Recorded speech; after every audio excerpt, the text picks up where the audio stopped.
জামুগুৰি হাটলৈ গৌৰৱ কঢ়িয়াই আনিলে অৰুণিমা শইকীয়াই। বাৰে বাৰে বিফলতাৰ পাছত সফলতাৰ হাঁহি। অসম লোকসেৱা আয়োগৰ পৰীক্ষাত জিলিকিল জামুগুৰি হাটৰ অৰুণিমা শইকীয়া। বিধায়ক পদ্ম হাজৰিকাৰ লগতে বিভিন্ন অনুষ্ঠান প্ৰতিষ্ঠানৰ অভিনন্দন আৰু আন্তৰিক শুভেচ্ছা জ্ঞাপন। ধৈৰ্য, একাগ্ৰতা আৰু মনোবল থাকিলে সকলোতে সফলতা লাভ কৰিব পাৰি। তাৰেই যেন আকৌ প্ৰমাণ দিলে সদ্য ঘোষিত লোকসেৱা আয়োগৰ ফলাফলে। ঘোষিত অসম লোকসেৱা আয়োগৰ পৰীক্ষাত নিজৰ নাম সন্নিৱিষ্ট কৰিবলৈ সক্ষম হয় শোণিতপুৰ জিলাৰ জামুগুৰিহাটৰ ধলাইবিল অঞ্চলৰ ২ নং বৰপথাৰ গাঁৱৰ নিবাসী অৱসৰপ্ৰাপ্ত শিক্ষকদ্বয় মহেশ্বৰ শইকীয়া আৰু চন্দনা শইকীয়াৰ দ্বিতীয় কন্যা অৰুণিমা শইকীয়াই।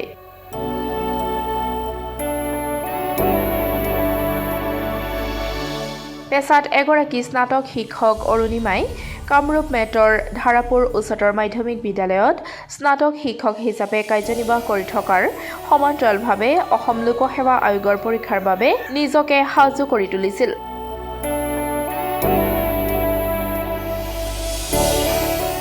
জানিব পৰা মতে দুবাৰকৈ উক্ত পৰীক্ষাত বিফলতা লাভ কৰাৰ পাছতো নিজৰ লক্ষ্যত বিচলিত নহৈ শিক্ষকতাৰ সমান্তৰালকৈ চলাই গৈছিল নিজৰ অধ্যয়ন।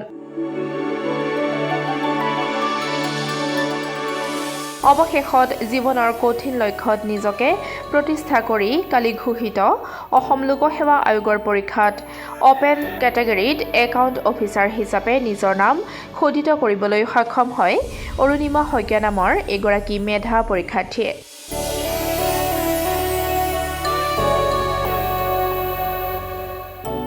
অঞ্চলটোৰ মেধা অৰুণিমা শইকীয়াৰ এই সফলতাৰ বাবে চতিয়া সমষ্টিৰ বিধায়ক পদ্ম হাজৰিকাৰ লগতে নদুৱাৰ প্ৰেছ ক্লাব, উত্তৰ জামুগুৰি সাহিত্য সভা, নৱজোৱান সংঘ, শোণিতপুৰ জিলা সাংবাদিক ঐক্য মঞ্চ, বাপুজী ভৱন নাট্য সমাজ, সদৌ অসম সত্ৰ মহাসভা নদুৱাৰ শাখাৰ লগতে জামুগুৰিহাটৰ একাধিক অনুষ্ঠান প্ৰতিষ্ঠানে অভিনন্দন আৰু আন্তৰিক শুভেচ্ছা জ্ঞাপন কৰিছে।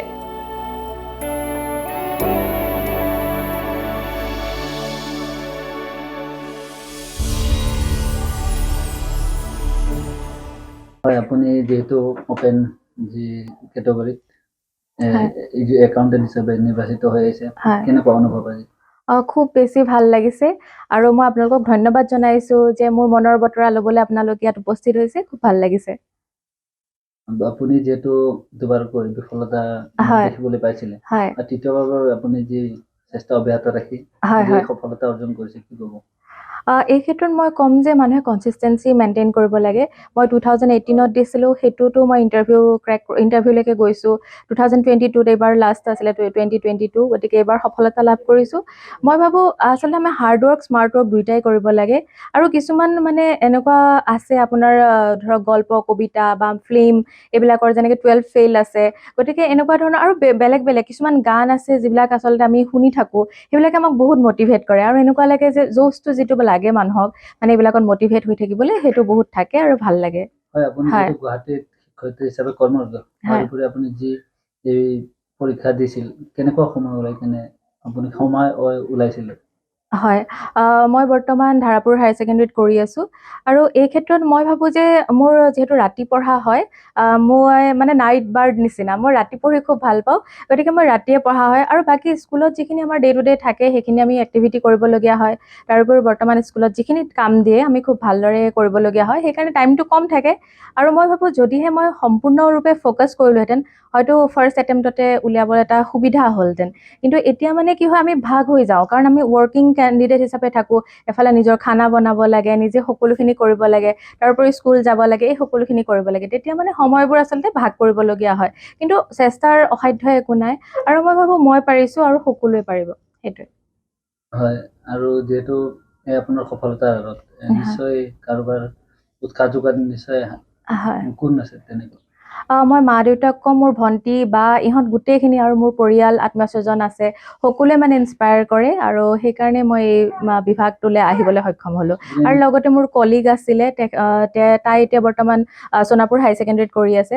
তাই মোক ফাৰ্ষ্ট জনাইছিলে যে 3টা ফেজত এইটো মানে এক্সামটো হয়, গতিকে মই এই চেগতে তাইলৈও ধন্যবাদ জনাইছোঁ। তাইক হয়তো সেই লগটো নোপোৱাহেঁতেন মই ইমান গমো নাপালোহেঁতেন, সেইটো এটা কথা হয়। আপুনি প্ৰায় কিমান ঘণ্টা পঢ়িছে? তেনেকুৱা পাৰ্টিকুলাৰ নাই, 5 ঘণ্টাই বেছি, মানে 5 ঘণ্টা মানে হয় আৰু তাতকৈ বেছি নহয়। কিন্তু নিউজ পেপাৰ মই সদায় পঢ়োঁ।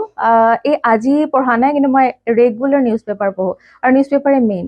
উঠি অহা প্ৰজন্মক কি আহ্বান জনাব? হয়, মই উঠি অহা প্ৰজন্মক এটাই ক'ম যে চেষ্টাৰ অসাধ্য একো নাই আৰু আপুনি হাৰ্ড ৱৰ্কৰ লগতে স্মাৰ্ট ৱৰ্ক কৰক। আৰু যিহেতু মই পাৰিছোঁ, মই ভাবোঁ মই ইমান মেধাৱী ছাত্ৰী নাছিলোঁ, গতিকে মই পাৰিছোঁ, গতিকে বেলেগ সকলেও পাৰিব। আৰু জীৱনত সকলো উত্থান পতন আছে, সকলো নেওচা দি পেলাই নিজৰ যিটো মানে একাগ্ৰতা, নিজে যি বিচাৰে সেইখিনি কৰিব লাগে আৰু সেইখিনি কৰিলে মই ভাবোঁ ছাকচেছ হ'ব। এতিয়া কেনেকুৱা ধৰণৰ সেৱা আগবঢ়াম বুলি ভাবিছে ৰাইজলৈ, যিহেতু নিৰ্বাচিত হৈছে?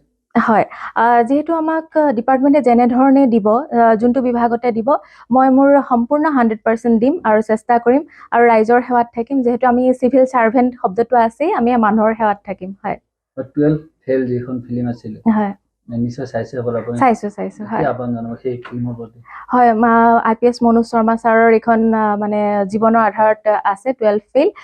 বহুত ভাল লাগিলে সেইখন চাই পেলাই, ইমান মটিভেট হৈছোঁ, কাৰণ এজন মানুহৰ জীৱনত ইমান উত্থান পতন আছে, সেই গোটেইখিনি তেওঁ নেওচা দিও, তেওঁৰ ইমান ষ্ট্ৰাগল নিজৰ লাইফটোত যিমানখিনি কৰিছে, তাৰপিছত যে তেওঁ ছাকচেছ হৈছে, সেইটো মানে মানুহৰ কাৰণে ডাঙৰ এটা মটিভেশ্যন মানে হয়, মই সেইটো ভাবোঁ আৰু ভাল লাগিলে সেইখন চাই।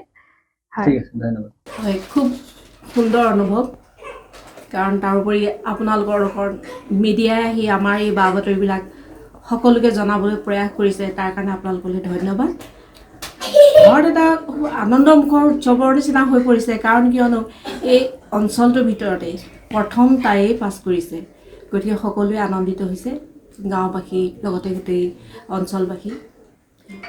হয়, তেওঁ যি দূৰণিত থাকি এটা বৃত্তিৰ লগত জড়িত আছিল, তাৰ উপৰিও তেওঁ যি এই সফলতা অৰ্জন কৰিছে, কি ক'ব আপুনি? সফলতা প্ৰথম হ'ল তেওঁৰ আগ্ৰহ, ইচ্ছা আগ্ৰহ আছে কাৰণে কষ্ট কৰিছে, যত্ন কৰিছে, কাৰণ এটা উচ্চ খাপত উপস্থিত হ'বৰ কাৰণে কষ্ট কৰিবই লাগিব, সেইমতে কষ্ট কৰিছে। আৰু এজন অন্যান্য প্ৰাৰ্থীতকৈ এগৰাকী চাকৰিয়ালৰ অলপ কষ্টটো বেছি হয়, কাৰণ চৰকাৰী ডিউটিটো কমপ্লিট কৰিবই লাগিব, সময়মতে যাব লাগিব, আহিব লাগিব। আৰু আজিকালি হ'ল ছুটিৰ অভাৱ, ছুটি নিদিয়ে, চৰকাৰী ছুটি বন্ধ কৰিছে, সেই গতিকে খুব কম সময়হে পায় পঢ়িবলৈ, সেইকাৰণে সময়টো অলপ দীঘলীয়া হ'ল। তেওঁ তৃতীয়বাৰ এইবাৰ চেষ্টা সফলতা লাভ কৰিছে। যদিহে হয়তো চাকৰিত নাথাকিলেহেঁতেন, সময়টো কম সময়ৰ ভিতৰতে হয়তো উত্তীৰ্ণ হ'ব পাৰিলেহেঁতেন বুলি আমি ভাবোঁ। তাৰোপৰি আমি ঘৰুৱাভাৱে আমি তেওঁক সহায় কৰিব পৰা নাই, কাৰণ দূৰত্বটো চাকৰিৰ ঠাই হ'ল আমাৰ ঘৰৰ পৰা দূৰত্ব বেছি, কাৰণ গুৱাহাটীত, আমাৰ হ'ল জামুগুৰি ঢলাই বিলত, গতিকে আমি সহায় কৰিব পৰা নাই। মানসিকভাৱে সাহস দিছোঁ যে অলপ কষ্ট হ'ব, কিন্তু কষ্টৰ ফল সদায় মিঠা, গতিকে এনেধৰণৰ উৎসাহবিলাক দি থাকোঁ, সেয়াই। হয়, তেওঁ কিবা সৰুতে যিহেতু হাই ছেকেণ্ডেৰী বা মেট্ৰিক পাছ কৰিছিল, তেওঁ তেনেকুৱা সপোন চাইছিল? সপোনটো সৰুৰে পৰা আছে, আৰু কাৰণ তাই পঢ়াটো মানে সৰুৰে পৰা একামপতীয়াকৈ লাগে, যিটো লাগে, আৰু নিজাববীয়া প্ৰচেষ্টাটো বেছি। আমাৰ তেনেকৈ বাহিৰা ঘৰুৱা টিউটৰ তেনেধৰণৰ সুবিধাবিলাক নাছিল। আমি যি মাক দেউতাকে অলপ দেখুৱাই দিছিলোঁ সৰুতে, তাৰপিছত যেতিয়া সিহঁত জনা হ'ল, ছাৰসকলৰ লগত যিখিনি জানিবলৈ বা নজনা বস্তু তেওঁলোকৰ লগত আলোচনা কৰে, সেইকাৰণে ছাৰসকলেও তাইক খুব মৰম কৰে। আৰু এতিয়াও এই ৰিজাল্টটো পাই খুব আনন্দিত। সকলো স্কুলৰে ছাৰ, যিবোৰ স্কুলত তাই পঢ়ি পাছ হৈ গৈছিল, আগতেও মই ৰিজাল্টটো বুলি নহয়, তাইক খা খবৰ লৈয়ে থাকে, আৰু এই ৰিজাল্টটো পাই সকলো ছাৰেই তাইক মানে খুব ভাল পাইছে আৰু শুভেচ্ছা জনাইছে, আৰু ঘৰলৈকো আহিছে। গতিকে চেষ্টাটো তাইৰ আছে, নিজাববীয়া চেষ্টা আছে, সেইকাৰণে সফলতা লাভ কৰিছে বুলি ভাবোঁ মই।